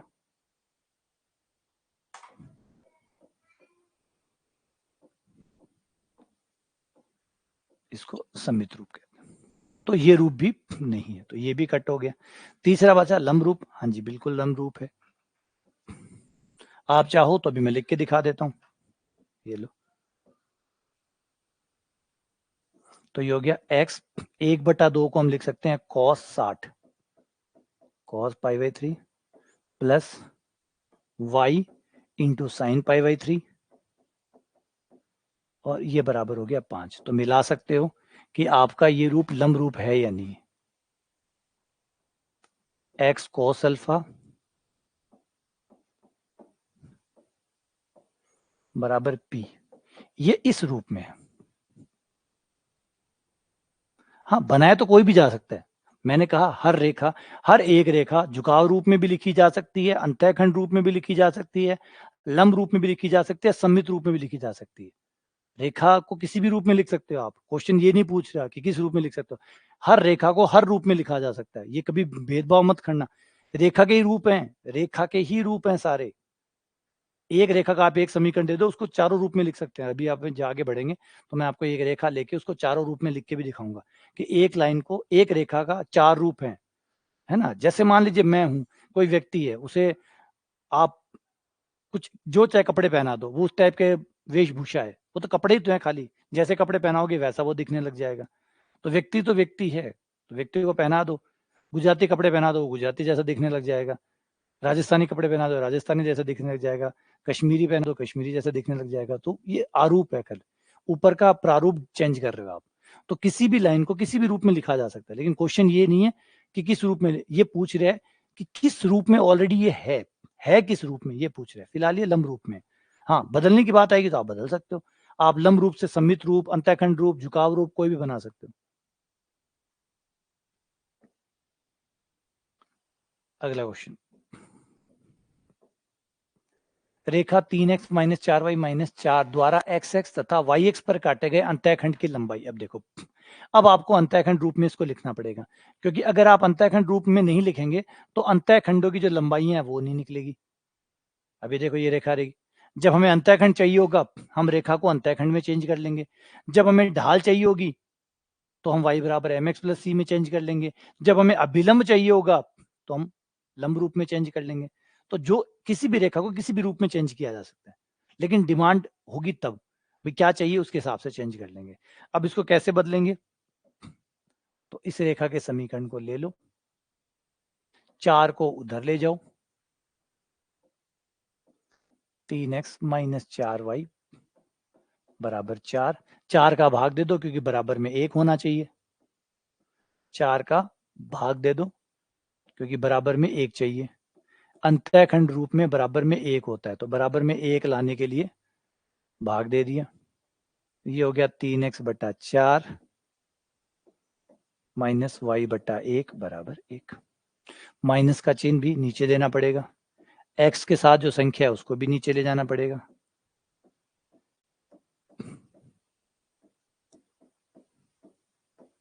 ये लो, अब ये आपका अंतःखंड बन गया, x बट्टा, अब देखो x बट्टा a प्लस y बट्टा b बराबर 1, ये आपके अंतःखंड हो गए। ये आपका हो गया x x पे काटा गया अंतःखंड यानी a, ये हो गया आपका y x पे काटा गया अंतःखंड b। ये आंसर हो गया 4/3 माइनस 1। ठीक है, अगला क्वेश्चन,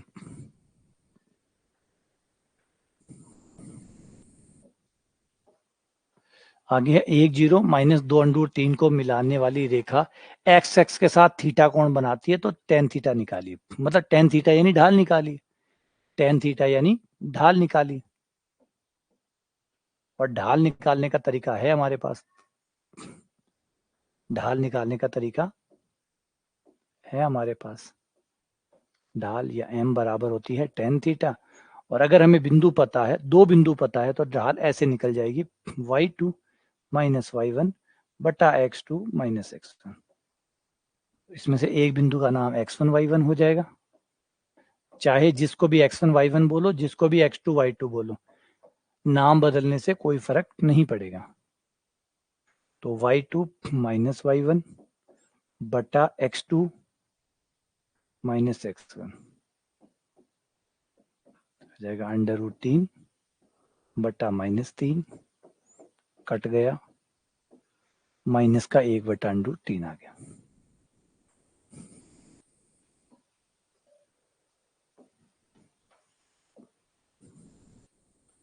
अगला,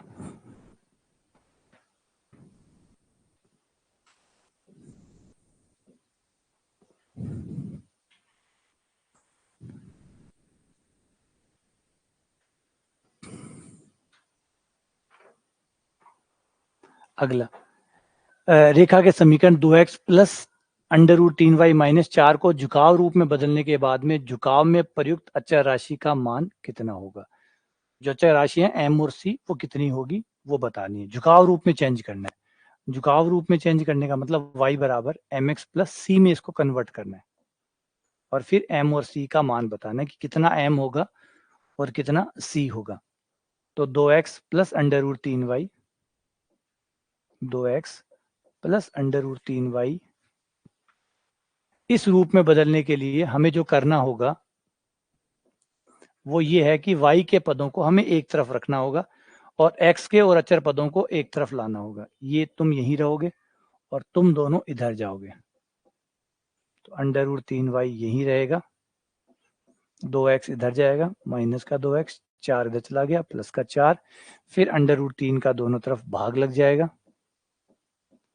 √3 का भाग देने पर अब इस रूप में आने के बाद तुलना होगी, और तुलना करने के बाद जो x का गुणांक होगा वो m कहलाएगा और जो अचर पद होगा वो c कहलाएगा। तो m बराबर हो गया माइनस का 2/√3, c हो गया 4/√3।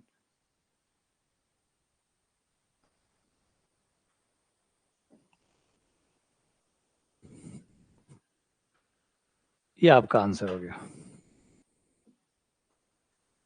अगला क्वेश्चन, मूल बिंदु तथा बिंदु a cos थीटा, यहाँ पे दो बिंदु बताए गए हैं, मूल बिंदु 1, दूसरा बिंदु ये है, इन दो बिंदुओं से गुजरने वाली रेखा का समीकरण क्या होगा। तो दो बिंदुओं से गुजरने वाली रेखा का जो समीकरण होता है, मूल बिंदु यानी हमारा 0 0 हो जाएगा। दो बिंदुओं से गुजरने वाली रेखा का समीकरण होता है, दो बिंदुओं से गुजरने वाली रेखा का समीकरण,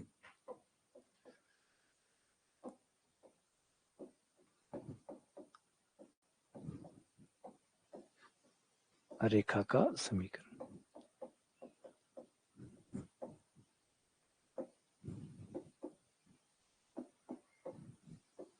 y2 माइनस y1 बटा x2 minus x1 x minus x1। अपने बिंदु यहां रख दो, मूल बिंदु 0 0, ये आपका पहला बिंदु हो जाएगा, यानी x1 y1 हो गया, ये आपका x1 y1 हो गया। ये दूसरा बिंदु आपका x2 y2 हो जाएगा, x2 y2। मान रख दो, y माइनस y1 0, y2 आपका हो गया a साइन थीटा माइनस 0 बटा a cos theta 0 x minus x1, x1 हो गया 0, a से a कट गया, ये आ गया आपका tan थीटा, y बराबर tan थीटा x।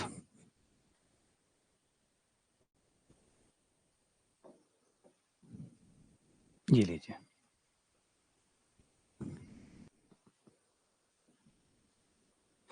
अगला सवाल,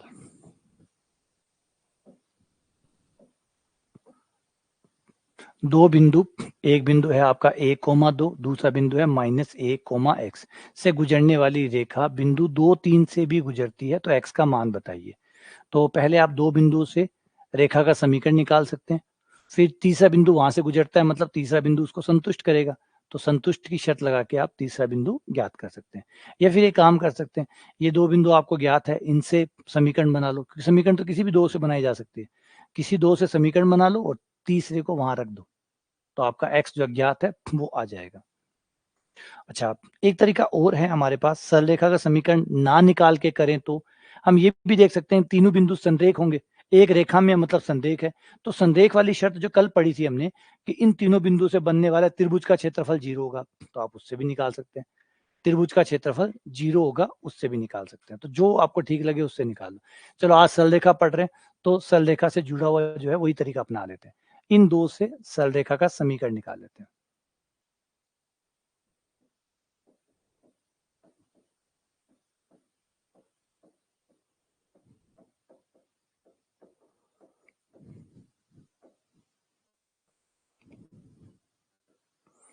y माइनस y1, इसमें से एक को x1 y1 बोल दो,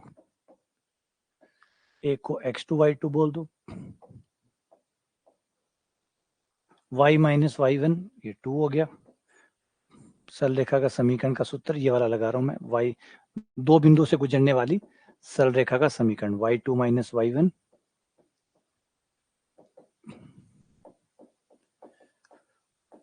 ये रहा, y1 का मान आ गया 2, y2 minus y1 x minus 2 बटा, यहाँ पे थोड़ा सा नाम में कंफ्यूजन हो सकती है हमारी, थोड़ी सी दिक्कत आ सकती है, क्योंकि x बंदे ने इसने भी नाम दे दिया और हमारा भी x ही होता है, तो हम थोड़े कैपिटल और स्मॉल यूज कर लेते हैं ताकि भिन्नता बनी रहे, है ना। मैं कैपिटल x और कैपिटल y का नाम, क्योंकि नामों की लड़ाई नहीं चाहिए अपने को, है ना, फालतू की नाम की लड़ाई क्यों लड़े। y2 बटा x2 minus x1, x2 minus x1, तो x माइनस x1, x1 है हमारा 1, y माइनस 2, ये माइनस का 2 हो गया, x माइनस 2 बटा 2, है ना। सवाल भी जानबूझ के यही चाहता था कि आप x x में कंफ्यूज हो जाएं, है ना, तो हम ये कंफ्यूजन नहीं चाहते। अब हमारा जो तीसरा बिंदु है वो ले जाके यहाँ चेक करवा लेते हैं रखवा के, हमारा बिंदु क्या है 2 3, आ जाओ, तो कैपिटल x की जगह 2 आ जाएगा और कैपिटल y की जगह 3 आ जाएगा। कैपिटल वाई की जगह 3, 3 माइनस 2 बराबर स्मॉल एक्स माइनस 2 बट्टा माइनस का 2 कैपिटल एक्स बराबर 2 1। वज्र गुणा कर दो, ये 1 आ जाएगा, ये माइनस का 2 हो जाएगा। 2 में से 1 गया 1 हो गया, ये x माइनस 2 हो गया, 2 इधर आ जाएगा, माइनस 2 प्लस 2 बराबर x, x बराबर 0।